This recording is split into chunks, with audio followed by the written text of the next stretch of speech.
Bonjour à tous, bienvenue sur Checklist. Aujourd'hui, je suis à l'aérodrome de Toulouse-Lasbordes, à l'aéroclub de l'ENAC, et j'ai le plaisir de vous présenter l'avion qui se trouve juste derrière moi, qui est un Dair 400 en 120 chevaux.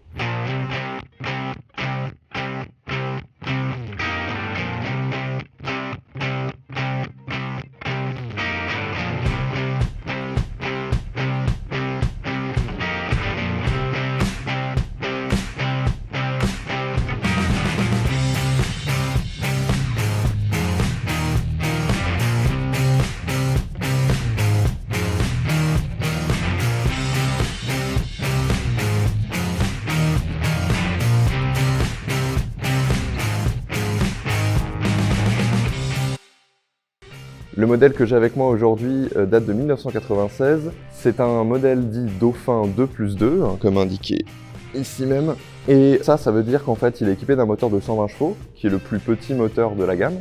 Et il peut accueillir 2 adultes et 2 enfants à l'arrière, ou 3 adultes en général.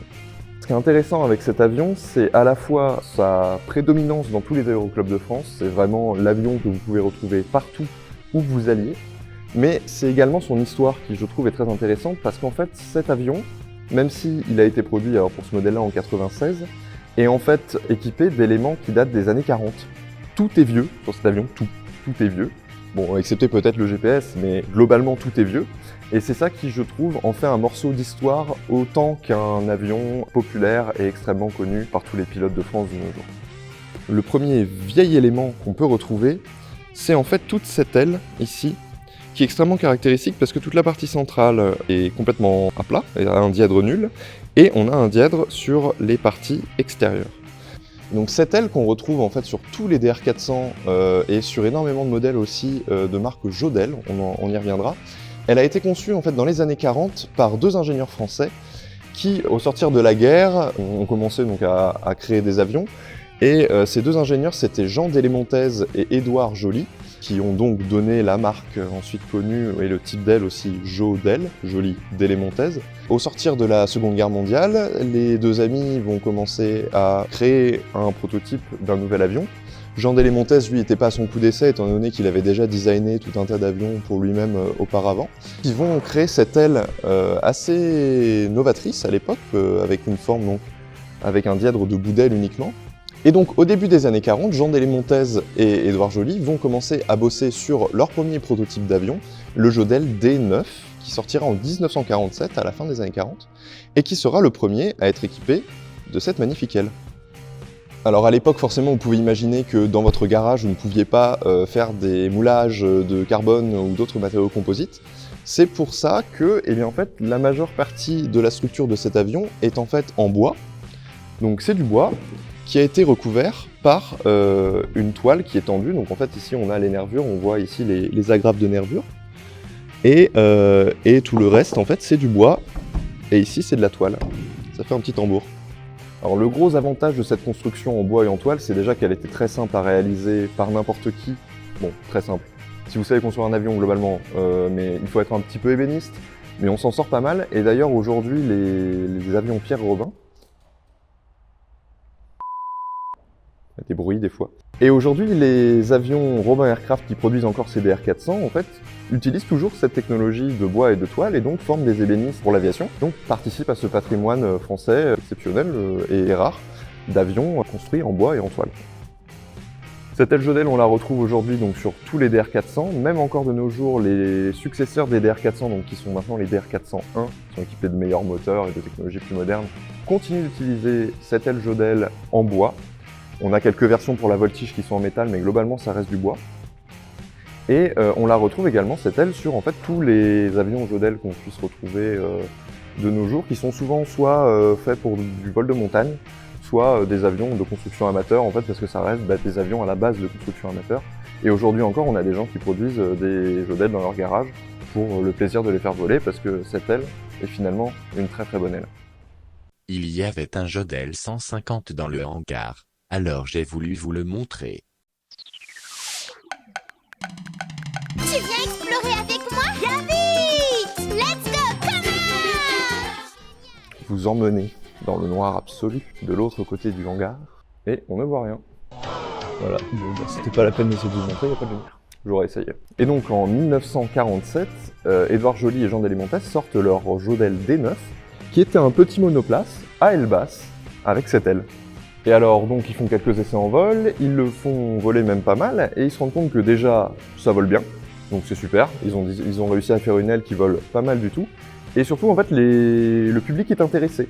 Le public demande des plans, demande des moyens pour le construire. Et ça fait que, en fait, cette aile va devenir extrêmement populaire dans le milieu de la construction amateur, et donc va devenir très populaire dans le milieu de l'aviation légère en France. Donc une fois que cet avion, ce D9, est sorti, a fait grand bruit, il va encore y avoir quelques évolutions donc en travaillant avec Édouard Joly et Jean Deslémontés. Et à un moment, il y a Pierre Robin, qui est un investisseur et un industriel français dans l'aviation, qui va débarquer et qui va proposer à Dédé de bosser avec lui. Et ils vont commencer par sortir en fait les ancêtres du DR400, donc notamment le DR300 qui était vraiment le prédécesseur, la version juste avant le DR400, sous le nom donc de Robin Aircraft, Robin DR400. Pour votre culture, petite anecdote, en fait dire Robin DR400 c'est presque un pléonasme, étant donné que DR c'est Deslémontés Robin. Donc Robin DR400, Robin Deslémontés, Robin 400. Ouais, c'est pas faux. Et donc le DR400 va sortir au début des années 70, en 1972, par la société Avion Pierre Robin à l'époque, ça s'appelait. Il y a eu plusieurs noms, Avion Pierre Robin, ensuite Apex Aviation, maintenant c'est Robin Aircraft. C'est plus les mêmes personnes, mais la société a évolué. Ça reste à la fin toujours la société qui a été fondée par Pierre Robin dans l'esprit, parce que de toute façon ça reste les mêmes avions, il y a une continuité. À partir de 1972, ils vont donc produire cet avion dans de multiples versions. Donc il y a la version 120 chevaux qu'on retrouve à peu près dans tous les aéroclubs de France. Il y a la version 160 chevaux qui est un petit peu plus puissante, qui peut emporter plus de monde. Et la version 180 chevaux qui, elle, est faite complètement pour le voyage, avec des capacités d'emport de passagers et de carburant beaucoup plus importantes. Jusqu'en 2014, en fait, ça va être le modèle principal qui va être produit, avant d'être remplacé en 2014 et depuis 2014 par le DR401 qui est son évolution, sa version moderne globalement, son évolution directe, et qui est toujours produit en France, en bois, avec les technologies et cette aile qu'on retrouve depuis les années 40 finalement sur ces avions. Alors un autre élément qui date des années 40 se trouve là-dessous, eh bien c'est le moteur en fait. Cet avion est propulsé par un moteur Lycoming, donc américain, 4 cylindres de 120 chevaux. Donc c'est un moteur qui a été fait dans les années 40, qui a des technologies des années 40, qui a carburateur, donc on n'est pas sur le moteur le plus économique et le plus moderne qu'on ait vu, et ça malheureusement c'est vrai que c'est un souci je trouve écologiquement parlant, c'est absurde en 2020 de faire voler des moteurs qui ont 80 ans de conception. Vu qu'on est sur une puissance relativement faible, on a la chance d'avoir une capacité, une économie de carburant relativement correcte. On consomme 25 litres à l'heure à peu près 200 km/h de moyenne, donc c'est pas aberrant par rapport à ne serait-ce qu'un gros SUV ou une grosse voiture, mais on est quand même sur quelque chose de pas très économique.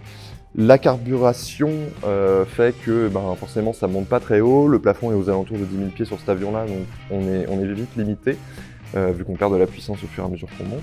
Cet avion-ci est équipé du réservoir principal central, qui est donc, qu'on peut remplir par ici, de 110 litres, qui est en fait largement suffisant pour la majorité des vols, vu que ça lui donne pratiquement 4 heures d'autonomie, hors réserve bien sûr. Et en fait il y a des réservoirs supplémentaires qu'on peut avoir alors soit à l'arrière, comme dans cet avion là-bas que je vais vous montrer.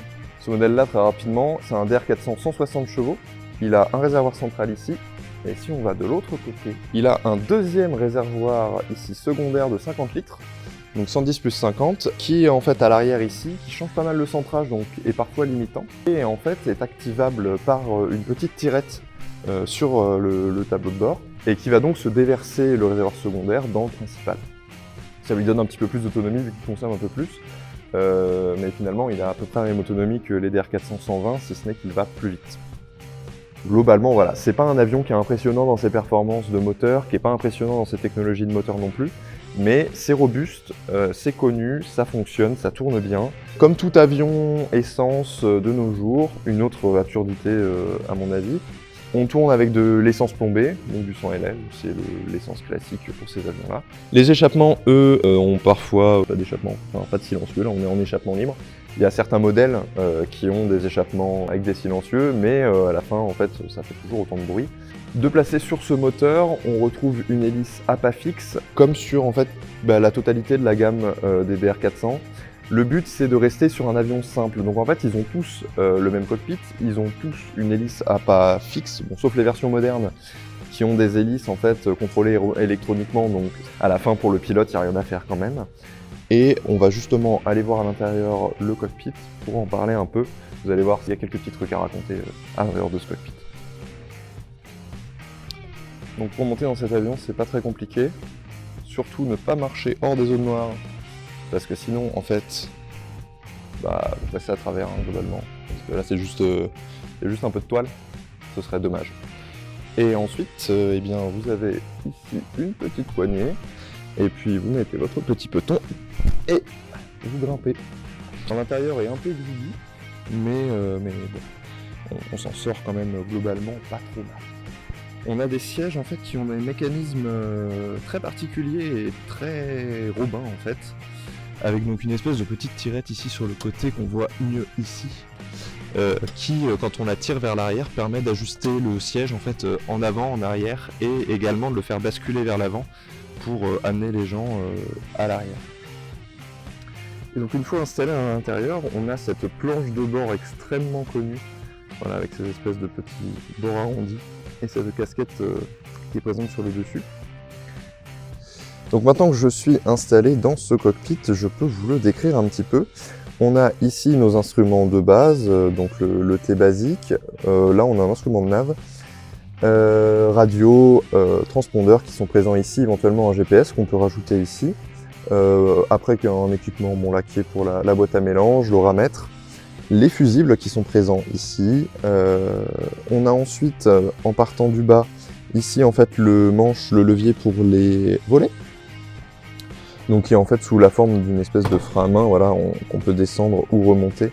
Volet sortie et en bas volet rentrée. Le compensateur ici avec son indicateur qui est présent là, l'entrée d'essence, le démarreur qui est ici.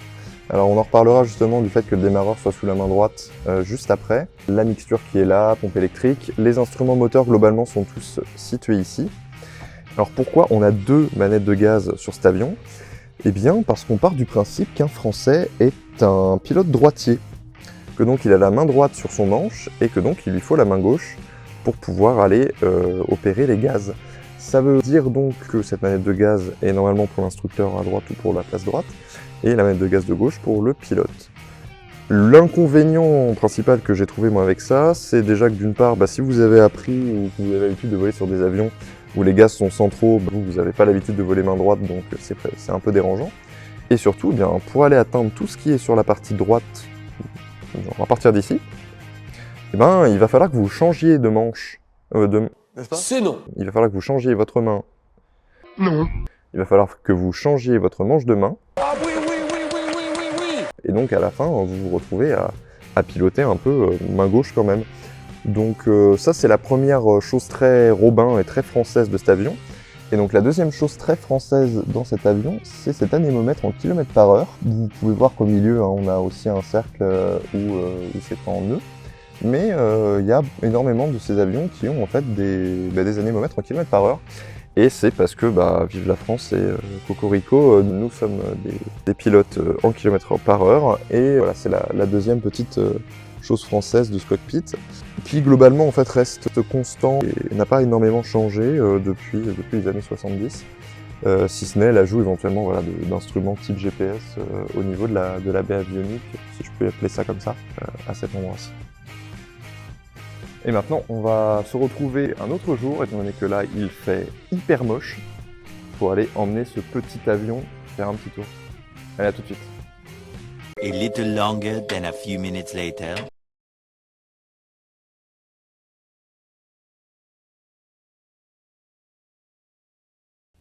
Donc l'objectif de la bêtise aujourd'hui est de voler avec le copain Victor Lima qui est juste devant, qui peut pas emporter de passagers. Et on va faire une petite nave vers Carcassonne. Voilà.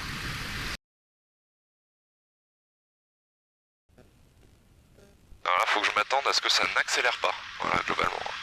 C'est la vie. DR400-120. On est sur des avions qui ont très peu de puissance. Bon là on est léger quand même, on a le plein, mais on est relativement léger donc ça devrait rotater relativement correctement. Victor Yankee, piste 33, autorisé décollage 310 degrés, 1000. Autorisé décollage piste 33, c'est Victor Yankee.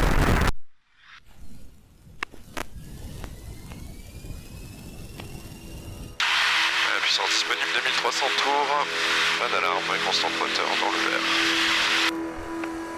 Le badin actif. Du vent. Non. 110 rotation. Oh, ça monte quand même mieux que prévu.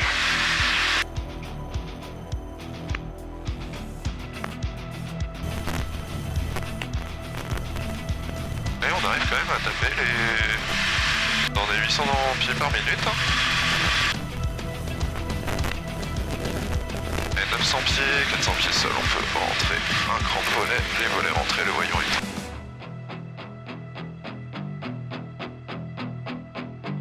Bravo Charlie, oui, bonne attente, piste 33.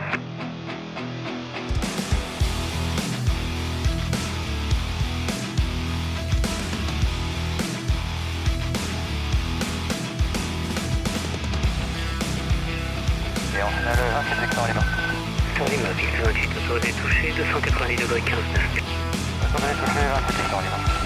Ok, donc il y a pas mal de vent. On va rester dans cette configuration là.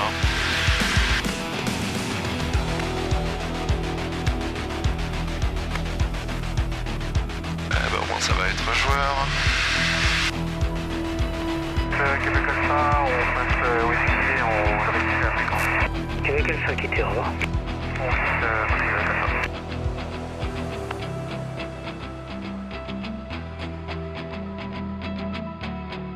Victorian qui finale piste 28. Piste 28, autorisé touché, 280 degrés 14 nœuds. Éclairer la pompe. Autorisé toucher piste 28 pour le Victorian.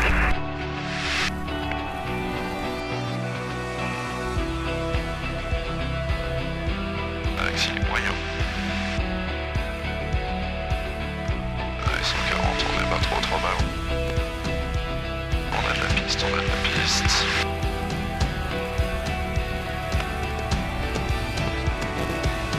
Ah mais... Ok, très bien. Et voilà, c'est bon. Ah, hop, on est bon.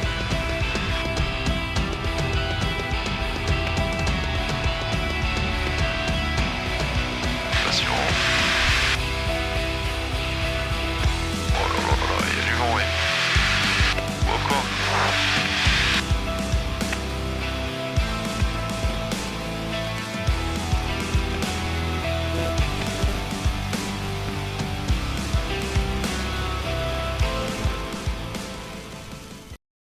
Donc maintenant nous revoilà en vol dans un DR400-120 qui n'est pas exactement celui que je vous ai présenté juste avant. C'est un modèle un peu plus ancien, il a 4 ans de plus, mais finalement ça reste globalement le même engin. Donc on est au départ de Carcassonne vers Lasborg où on va rentrer. Vous avez vu tout l'allée du trajet avec un autre DR400. On a volé ensemble un petit peu. Et actuellement on a une couche de nuages assez étrange au-dessus du terrain où on va aller. Donc on va essayer de monter un peu au-dessus juste pour voir la tête qu'elle a.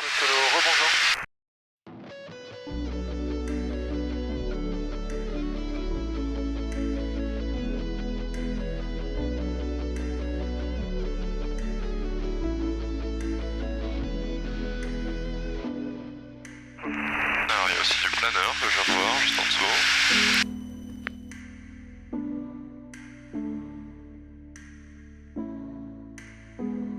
Donc c'est Victor Yankee. Victor Yankee, j'écoute. Oui, j'ai un plot primaire là qui est au sud de votre position pour 2 nautiques. J'ai pas d'indication d'altitude. A priori, ça doit être pour la montagne noire, mais je l'ai pas en contact et je sais pas à quelle altitude il est. Je visuel tout à l'heure sur lui, c'est un motoplaneur, il est beaucoup plus bas que moi, je vois les...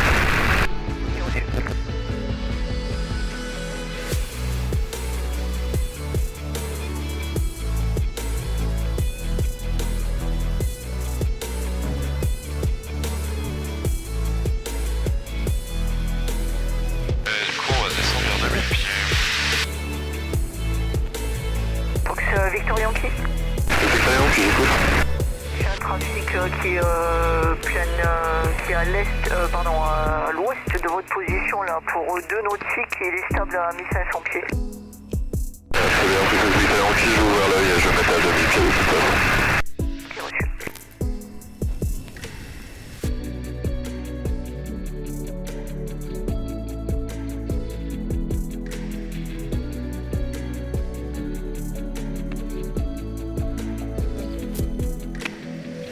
Les infos de Mike Alpha, bonjour. C'est Mike Alpha, bonjour. Ouais, bonjour, le Fox, Hôtel Charlie Mike Alpha, un DA40. On vient de passer la verticale d'Alpi, et donc ce sera un retour à Muret un peu plus tard. On va travailler entre le sol et 4000 pieds. Et pour information de vol, s'il vous plaît.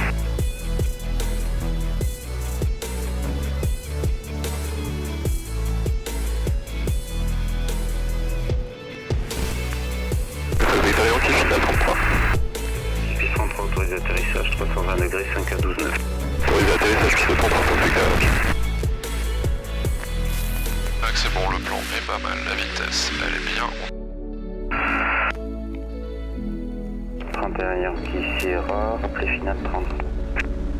Nous rappelons final 33, 31 Yankee Sierra.